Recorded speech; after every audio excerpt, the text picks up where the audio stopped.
I am Dr. Kailas Mali from Adarsh College of Pharmacy Vita, and in this module we will see the pharmacokinetics and the pharmacodynamics.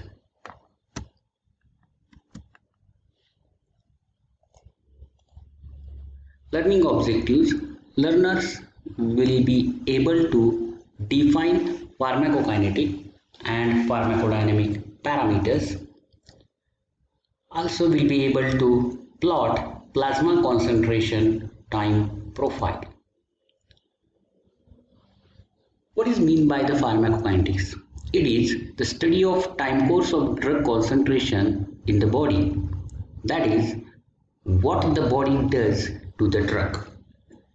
Pharmacodynamics means study of the relationship of drug concentration to the pharmacological effect. That is, what the drug does to the body. What is meant by the therapeutic range? It is a range of serum drug concentrations which have been shown to be efficacious without causing toxicity in the majority of the patient. That is known as the therapeutic range. Moving towards the next definition, that is the clinical pharmacokinetics. It is the application of pharmacokinetic principles to the safe and effective therapeutic management of drug dosage in an individual patient. That is known as the clinical pharmacokinetics. Let us see the Ladby scheme. L stands for the liberation, that is the release of the drug into the gastrointestinal tract. A stands for the absorption, D stands for the distribution, M stands for the metabolism, and E stands for the excretion. Let us see. So the input processes. L and A, these are the input processes. L is the liberation, that is the release of a drug from its dosage form, while the A is the absorption, that is the movement of drug from site of administration to the systemic circulation. Let us see the definition of bioavailability. So bioavailability, it is nothing but rate and extent of drug absorption. Almost in the case of intravenous route, it shows the 100% of bioavailability. Output processes, it is also called as the disposition. D stands for the distribution. It is a process by which drug diffuses or is transferred from intravascular space to the extravascular space, that is known as the distribution. Simply, it is a movement of drug from one compartment to the another compartment. M stands for the metabolism. So it is a chemical conversion or the transformation of drug into compounds which are easier to eliminate. E stands for the excretion, that is the elimination of unchanged drug or metabolite from the body via renal, biliary or the pulmonary process, that is known as the excretion. Let us see the distribution. So the drug diffuses or is transferred from intravascular space to the extravascular space, that is the body tissues. These spaces are described mathematically as a volume of distribution. A drug's volume of distribution is that volume of body fluid into which a drug dose is dissolved. So it is given by the equation volume of distribution is equal to dose upon the drug concentration. As we know that human body is not a glass beaker and the drug is distributing in and out of many of the tissue compartments while it is simultaneously being eliminated from the excretory organs. The body is usually divided into two spaces, that is the central compartment and the tissue compartment. Let us see what is meant by the apparent volume of distribution.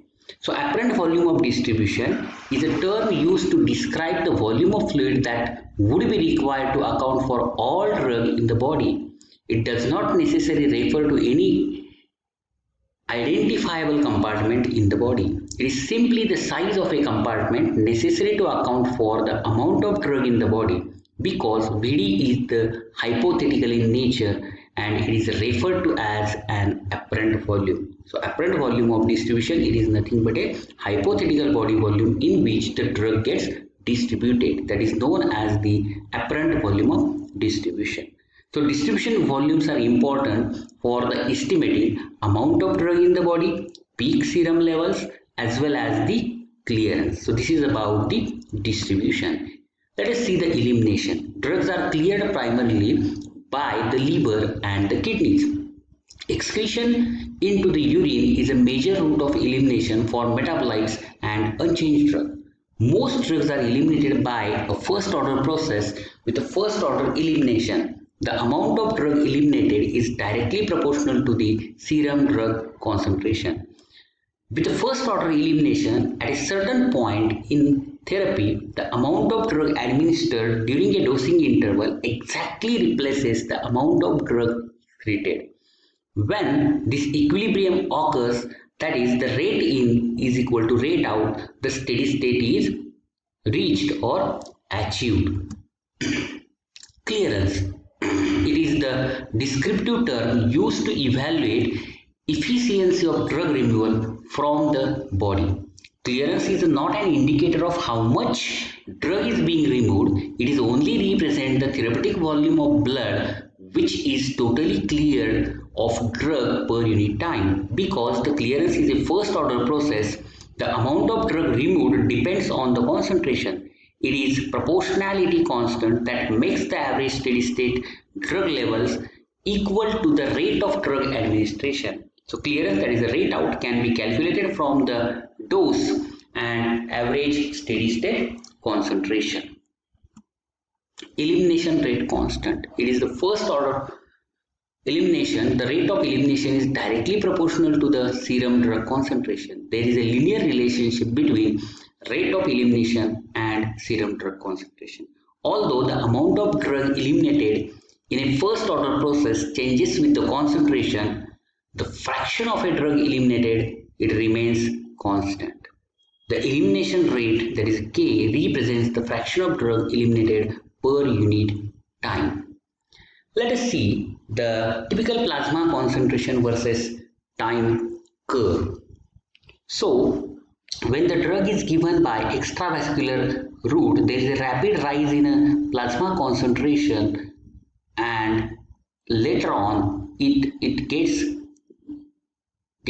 decreased due to the elimination of drug. So initially it shows the absorption phase, that is due to the rapid rise in plasma concentration, then the plateau phase, then the post absorption phase, and the elimination phase. So this is the typical plasma concentration versus time profile.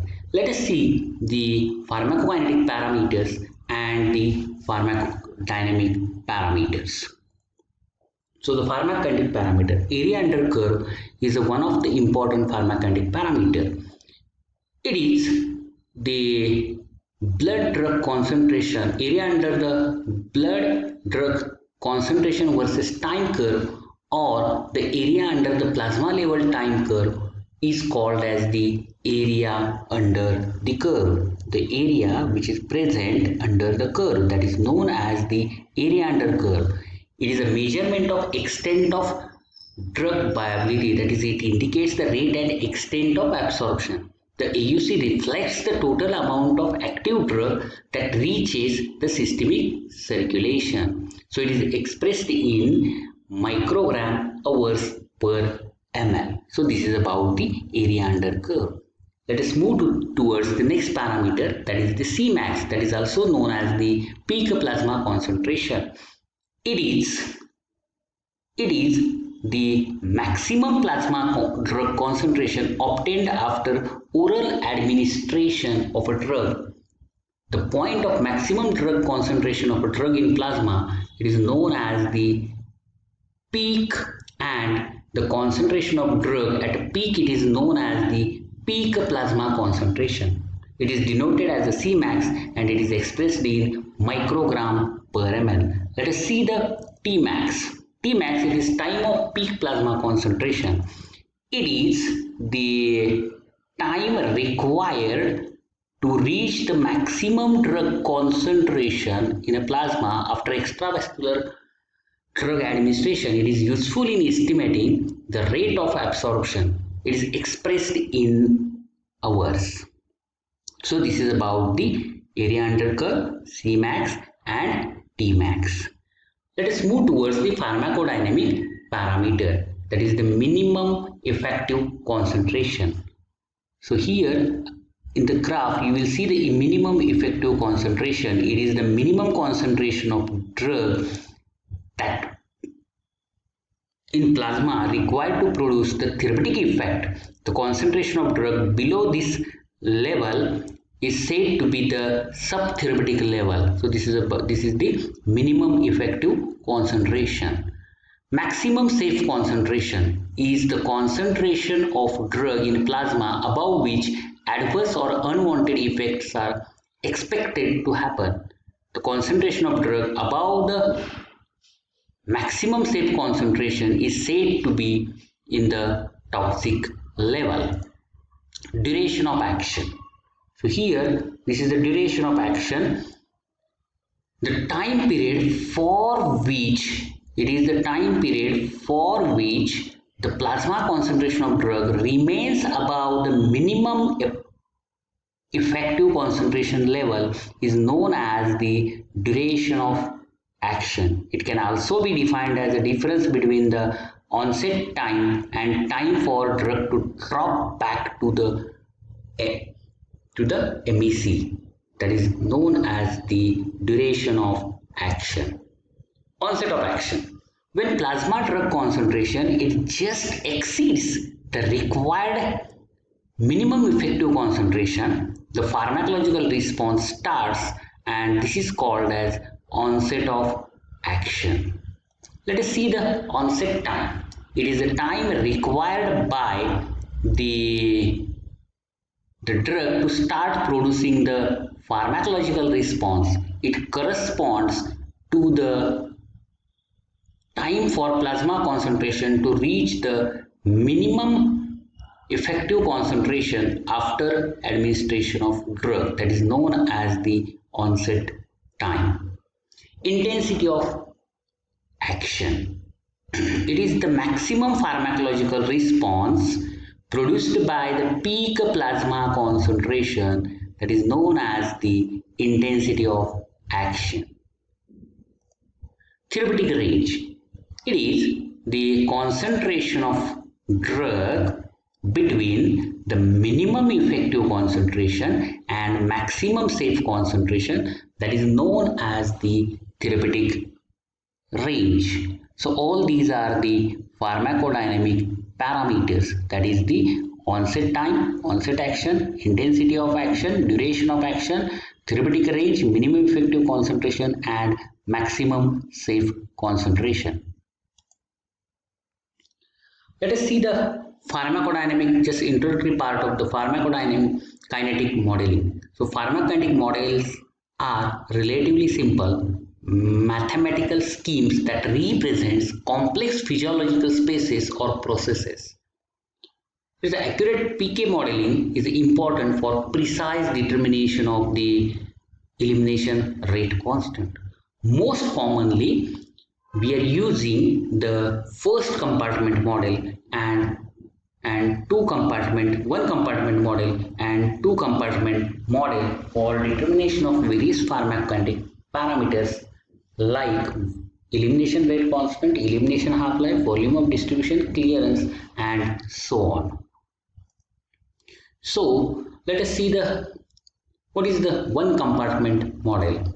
All drug initially distributes into the central compartment, that is VC, before distributing into the peripheral compartment, that is VT. If the drug is rapidly equilibrates with the tissue compartment, then for practical purpose we can use the much simpler one compartment model which uses only one volume term, that is the apparent volume of distribution VD. So here whole body is going to act as a single compartment and it is the instantaneous distribution model.